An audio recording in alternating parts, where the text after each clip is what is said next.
श्रीमद कुंज विहारे नमः। श्री स्वामी हरिदास विजय तेतराम। एक व्यक्तिगत बात दास को लगता है कि कह देनी चाहिए। संभव है वे किसी को कुछ समझाना चाहते हों, इसी कारण दास के हृदय में ये बात बार बार उठती है। कुछ गंभीर शारीरिक अस्वस्थता रही, मिलने पर कुछ स्नेही जन कह उठते हैं, अरे आपको यह कष्ट। सत्य ही कलयुग है जिसमें भगवत विमुख आनंद में है और भगवत प्रेमी नाना प्रकार के दुखों से ग्रस्त। इस दास की उनसे करबद्ध प्रार्थना रहती है कि वे ऐसा न कहें, क्योंकि एक तो मैं कोई भक्त नहीं और दूसरे ऐसा कहने का अर्थ है कि श्री हरि न्याय नहीं करते और लौकिक संपत्ति और शारीरिक सुखों का भोग ही भगवत कृपा है। इसका गूढ़ार्थ है कि हमें अपने उन परम स्नेही की अगाध अनुपम कृपा न्याय पर विश्वास नहीं है। भगवत प्रेमी होने का अर्थ यह नहीं है कि उन्हें शारीरिक देह विकारों से अथवा प्रारब्ध से विशेष छूट उपलब्ध है। यदि ऐसा हो तो यह भी पक्षपाती कहा जाएगा। छूट केवल और केवल पूर्ण शरणागत को होती है, और वह भी छूट ना होकर विशेष अनुकंपा कृपा ही होती है, जिसमें ठाकुर जी अपने भक्त के प्रारब्ध को भोगने में स्वयं सहायता करते हैं, किसी नितांत स्नेही स्वजन के रूप में। जब उन सर्वशक्तिमान ने अपने लीला अवतारों में घोर दुख का वर्ण किया, बिना किसी प्रारब्ध के बड़े आनंद के साथ, तो उनका भक्त क्यों ना करे। श्री राम जी राजा बने तो ठीक, और उसी दिन वन को चले जावें तो वह भी ठीक।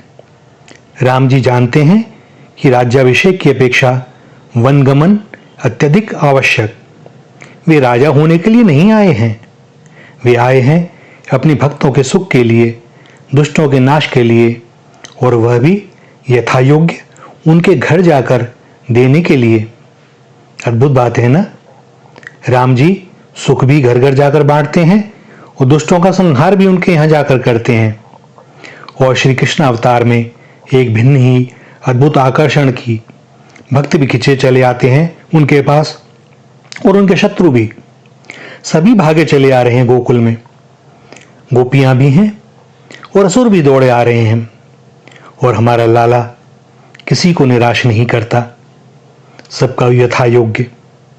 दृष्टि भेद है यह। अरे ठाकुर जी के यहाँ न्याय ही न्याय है और कोई देरी भी नहीं। हमारी ही बुद्धि जब तक ठीक नहीं, हमें लगता है कि विलंब हो रहा है, जबकि वास्तव में ऐसा है नहीं। भगवान अपनी लीला संपूर्ण दुखों के मध्य रहते हुए भी प्रसन्नचित्त होते हुए करते हैं, तो उनके अनुयायी क्यों ना करें। स्वामी राम सुखदास जी कहते थे, करने में सावधान और होने में प्रसन्न। मैं करता हूं तो विशेष सावधानी की आवश्यकता इसलिए कि ना जाने कब अपनी कोई चाह, आसक्ति, मान की अभिलाषा व स्वार्थ जुड़ जाए, और जब स्वतः कुछ होता है तो प्रसन्न, क्योंकि वह अकारण करुणा वर्णालय का ही तो किया हुआ है, और वे वही करते हैं जिसमें हमारा भला निहित हो।